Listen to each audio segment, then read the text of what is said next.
Oyez! Aujourd'hui, c'est dimanche et nous allons répondre à une question de Ange concernant les bruitages. Et c'est vrai qu'il y en a des bruitages. Eh bien là encore, je fais tout moi-même.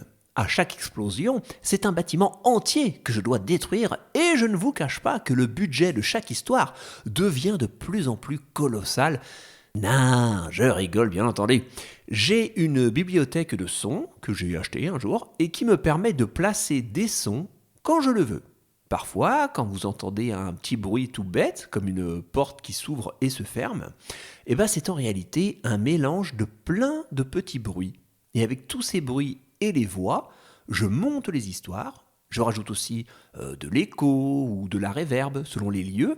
Ça s'appelle le mixage. Une maman chevaleresse m'avait d'ailleurs un jour demandé si j'avais de l'aide pour le faire. Eh ben non. Je ne vous cache pas que le processus est assez complexe parfois.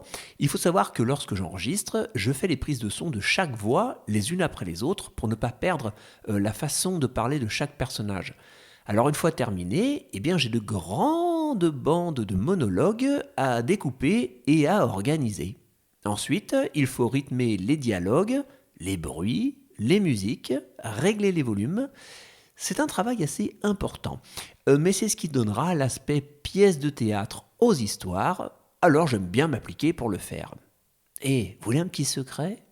Pour faire croire que nous sommes dans un lieu en particulier, je crée des ambiances sonores. C'est-à-dire que je mets des bruitages qui nous font nous sentir dans des endroits bien précis. Par exemple, là, je suis à la mer. Ici, je suis à la campagne. Salut Marguerite.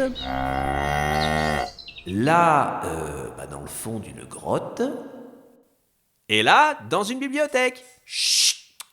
Oh, pardon.